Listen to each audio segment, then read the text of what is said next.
Assalamualaikum warahmatullahi wabarakatuh.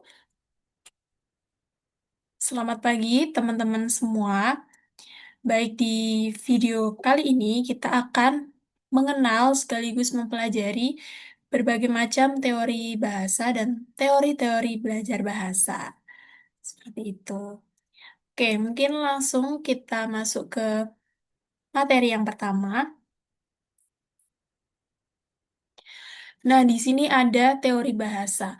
Jadi menurut Haras dan Bahari 2009, bahasa adalah sebuah sistem bunyi yang arbitrer, konvensional, yang dapat digunakan untuk berkomunikasi.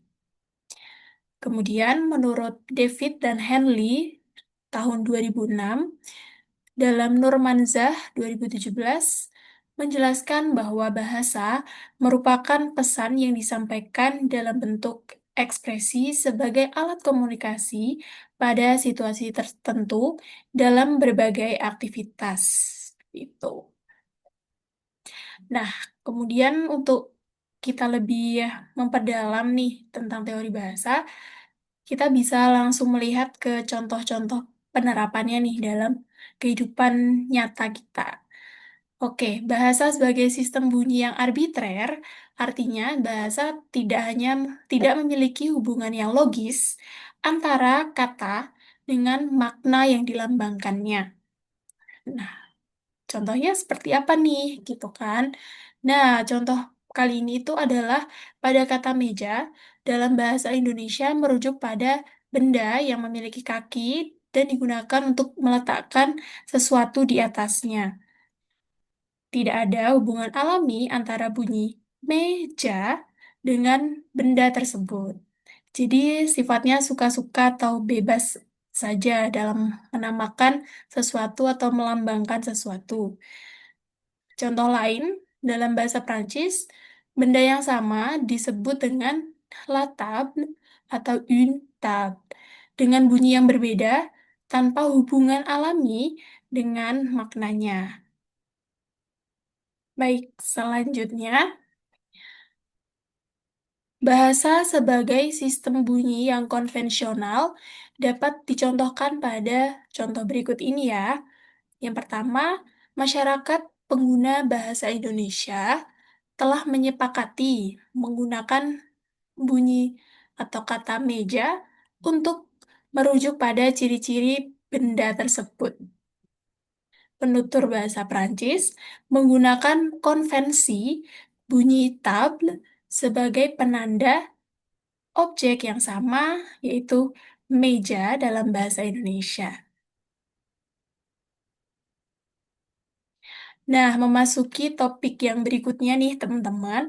Kali ini kita akan mengenal tentang macam-macam teori belajar. Jadi, ketika kita belajar itu sebetulnya banyak sekali teori-teori yang guru, dosen, atau pendidik terapkan loh ke kita. Nah, untuk mengetahui lebih lengkapnya lagi, di sini kita akan membahasnya. Nah, ada tiga teori yang digunakan dalam metode pengajaran bahasa. Apa saja sih? Yang pertama ada teori struktural, yang kedua teori fungsional, dan yang ketiga teori interaksional. Teori yang pertama, teori struktural. Teori struktural memandang bahwa bahasa sebagai suatu sistem satuan gramatikal yang terdiri dari frasa, klausa, kalimat, imbuhan, dan segera.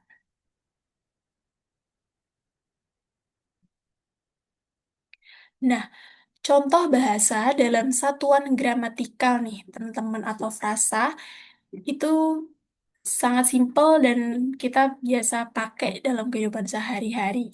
Contohnya, bahasa sebagai satuan gramatikal. Contoh yang pertama ada mobil merah, angin kencang, teh hangat, lari pagi, tas kulit, dan lain sebagainya.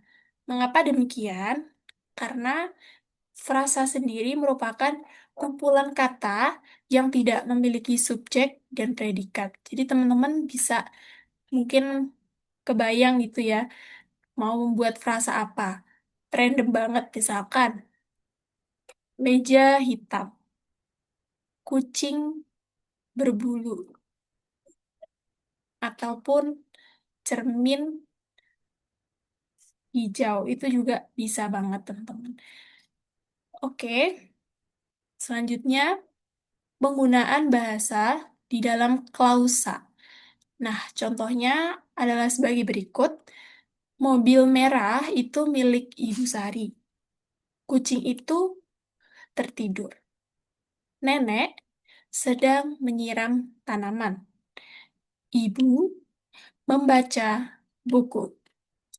Nah, sedikit mengulas kembali teman-teman. Klausa merupakan kata, kumpulan kata yang memiliki subjek, predikat, dan objek bisa boleh ada dan boleh tidak. Nah, definisi ini tercermin pada contoh-contoh di samping ini ya, teman-teman. Sudah berbeda dan lebih kompleks dibandingkan dengan sebuah frasa. Di situ ada subjeknya, ada predikatnya, dan objek. Boleh ada dan boleh tidak. Seperti pada contoh terakhir, ibu sebagai subjek, membaca sebagai predikat, dan buku adalah objeknya atau objek yang dibaca oleh subjek atau pelaku. Baik, teman-teman, kita bisa lanjut ke penjelasan berikutnya ya. Nah, ini kita sudah masuk ke teori yang kedua, yakni teori fungsional. Teori fungsional ini memandang bahasa dari fungsinya sebagai sarana komunikasi, informasional, emosional, persuasif, dan sosial.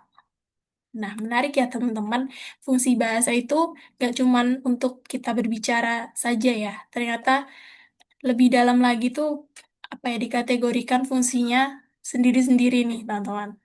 Oke, lanjut kita masuk ke contoh yang pertama. Bahasa sebagai sarana informasional. Artinya, bahasa itu digunakan untuk menjelaskan atau memberitahukan informasi kepada orang lain. Contohnya seperti ini ya, teman-teman. Diberitahukan kepada seluruh siswa, kegiatan belajar mengajar akan dilaksanakan secara daring. Kata diberitahukan itu juga bermaksud untuk memberikan informasi kepada seluruh siswa bahwa akan diadakan pelajaran secara daring. Itu fungsi bahasa yang pertama menurut teori ini. Kemudian bahasa sebagai sarana emosional nih teman-teman. Maksudnya bahasa ini digunakan untuk sarana kita mengungkapkan rasa atau emosi, baik itu rasa bahagia, sedih, kecewa, empati, kemudian kaget, itu semua masuk ke dalam bagian ini. Contohnya, kami sangat senang bisa makan bersama hari ini. Seperti itu, mengungkapkan rasa bahagia karena bisa makan bersama. Seperti itu. Kemudian sebagai sarana persuasif. Contoh ataupun contoh kata yang biasa muncul di dalam kalimat persuasif itu ditandai dengan kata ayo, marilah, dan ajakan-ajakan seperti itu, teman-teman. Nah, contohnya seperti ini. Ayo, kita bangun lingkungan yang mendukung kesehatan mental. Itu merupakan sarana persuasif agar orang lain mengikuti apa yang kita inginkan atau menuju ke sesuatu perubahan yang diinginkan seperti itu, teman-teman. Ditandai dengan kata ayo, mari, jagalah, terus kuatkanlah persahabatan misalkan. Nah, itu juga termasuk dalam sarana persuasi. Kemudian ada sarana sosial. Nah, sarana sosial ini artinya bahasa itu digunakan untuk bertegur sapa dengan orang lain untuk menjaga hubungan sosial nih, teman-teman. Kayak bahasa Jawanya itu tepo seliro gitu. Misalkan di pagi hari kita bertemu dengan tetangga kita, kita bisa menggunakan bahasa sebagai sarana sosial. Istilahnya mungkin kasarnya basa-basi seperti itu. Nah, contohnya seperti ini.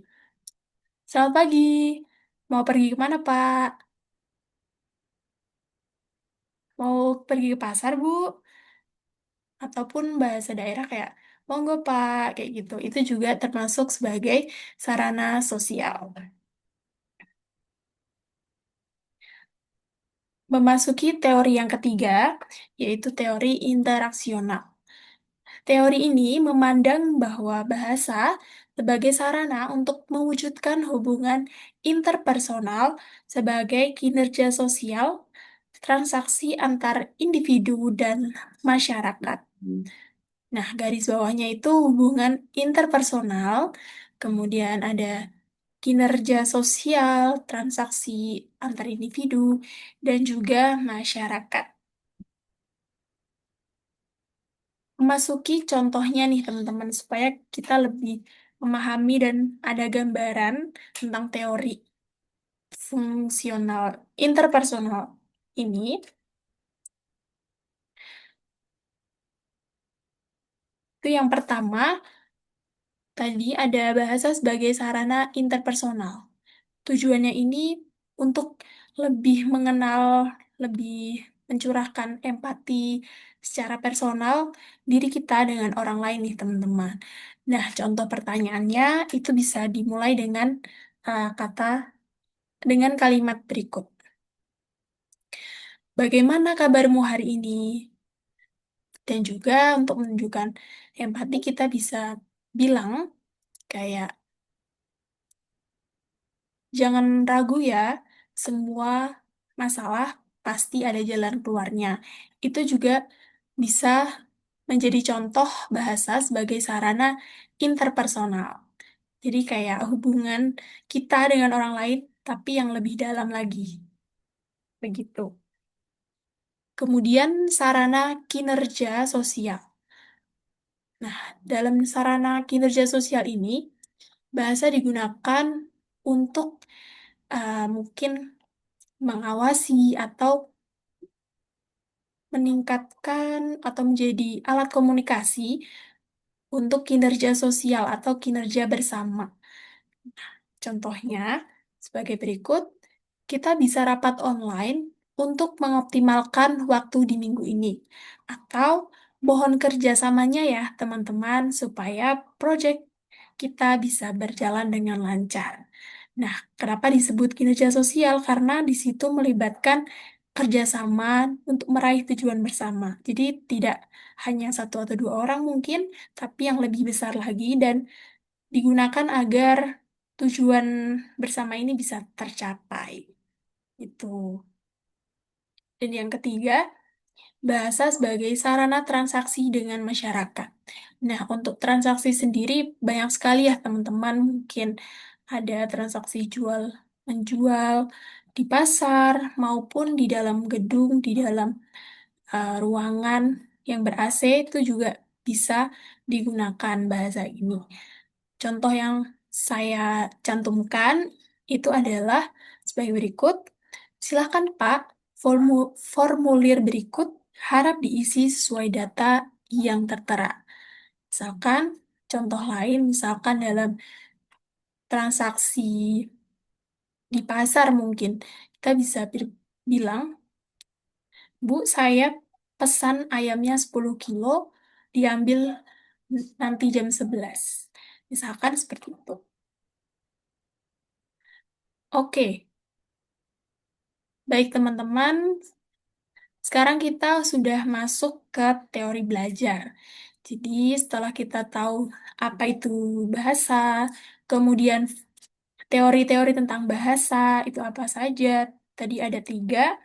Sekarang kita masuk ke teori-teori belajar. Yang pertama ada teori behavioristik. Teori ini menjelaskan bahwa Perubahan perilaku peserta didik merupakan hasil dari pengalaman belajar yang dirancang oleh sistem yang berada di luar peserta didik. Bisa dikatakan juga, perubahan perilaku peserta ini timbul dari luar yang membentuk dia agar disiplin. Seperti itu. Kemudian, kemudian contoh penerapan teori ini di dalam kelas yang saya kemukakan itu ada guru memberikan soal atau proyek akhir individu untuk membuat cerita pendek tentang liburan terakhir. Lalu, guru secara rutin dan disiplin memberikan latihan-latihan kecil, menulis kalimat, dan mengenalkan bagaimana sih struktur, kaidah, dan unsur intrinsik yang menyusun sebuah cerita pendek dengan benar, dan bagaimana menyusunnya sesuai dengan konteks dan waktu yang dilaksanakan di dalam kelas nih, teman-teman. Jadi, setelah guru menjelaskan itu, dibiasakan para peserta didik menulis kerangka cerita mereka di papan tulis. Kemudian, guru mengevaluasi hasil akhir dengan memberikan poin secara adil sesuai dengan ketepatan kalimat dan kesinambungan keseluruhan cerita. Nah, teman-teman, ciri khas dari teori ini itu cukup disiplin ya, teman-teman, untuk memberikan kebiasaan-kebiasaan yang positif dan disiplin kepada seluruh peserta nih. Gitu. Selanjutnya, memasuki teori belajar yang kedua, yakni teori kognitif. Nah, teori ini muncul sebagai reaksi terhadap teori behavioristik. Teori ini menekankan bahwa belajar adalah proses mental, bukan sekedar respons terhadap stimulus. Peserta didik aktif dalam mengorganisir, menyimpan, dan menghubungkan informasi baru dengan pengetahuan lama.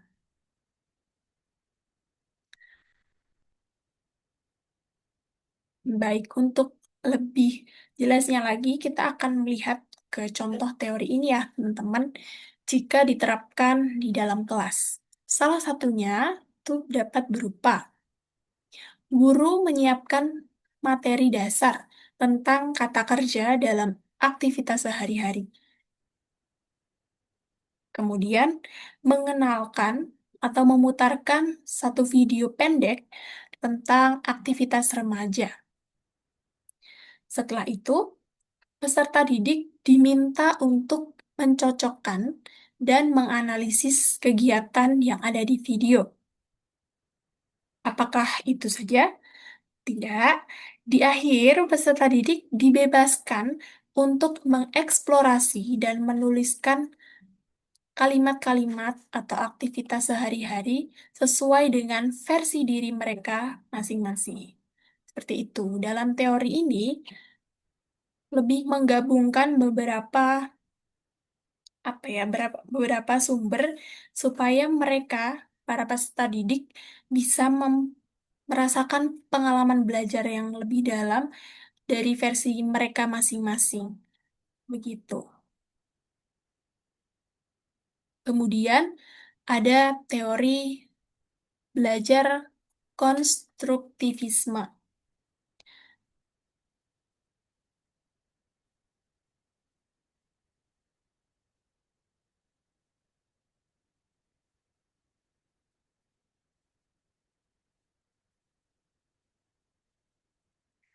Nah, pada teori konstruktivisme ini, mereka itu menggunakan cara yang berbeda nih, teman-teman, dari dua teori sebelumnya. Teori ini lebih menekankan pada makna dan juga kualitas pengalaman belajar pada para siswa itu lebih apa ya, lebih bermakna gitu. Nggak sekedar hanya menulis kalimat di papan tulis atau mengerjakan tugas-tugas, tapi teori ini menekankan bahwa bagaimana pembelajaran itu bisa memberikan dampak yang luar biasa untuk membangun dan memotivasi siswa di dalam kelas nih, teman-teman.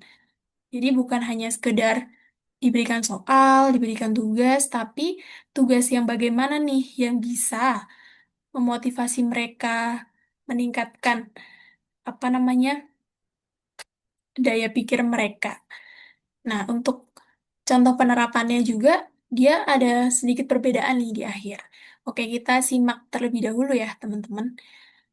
Nah, contoh penerapan teori konstruktivisme di dalam kelas itu adalah guru menyiapkan siswa untuk menulis ide-ide dan cita-cita di masa depan setelah lulus dari SMA, menggunakan kalimat-kalimat dalam bahasa Prancis dan dikolaborasikan dengan desain grafis, gambar atau foto-foto yang menarik dalam bentuk vision board yang sekaligus memotivasi siswa ke depannya. Teori ini tuh ingin bahwa para siswa itu memberikan manfaat dari apa yang mereka pelajari. Nah, di sini saya memilih vision board karena vision board sendiri juga merupakan afirmasi positif itu bagi para siswa, sehingga mereka memiliki gambaran tentang 1 tahun ke depan setelah lulus SMA dengan afirmasi yang positif, doa-doa yang positif, kemudian dampak yang dirasakan siswa itu mereka bisa termotivasi lagi untuk mengejar apa yang mereka cita-citakan. Nah, untuk berikut adalah contohnya yang di atas bisa diganti dengan kata-kata dalam bahasa Prancis. Misalkan, je suis aimé, je suis magnifique, je suis fier, etc. Isi dengan gambar-gambar yang mereka idamkan seperti itu. Nah, berikut referensi yang saya gunakan untuk menulis uh, video presentasi hari ini. Baik, terima kasih teman-teman semua yang sudah menyaksikan video ini. Tentu video ini masih banyak sekali kekurangan dan kelemahannya. Um, ya, semoga teman-teman bisa mengerti apa yang ingin saya sampaikan dengan baik. Terima kasih dan mohon maaf sekali lagi atas kesalahan dalam penulisan, dalam mengucapkan atau menyampaikan materi yang saya buat. Terima kasih. Wassalamualaikum warahmatullahi wabarakatuh.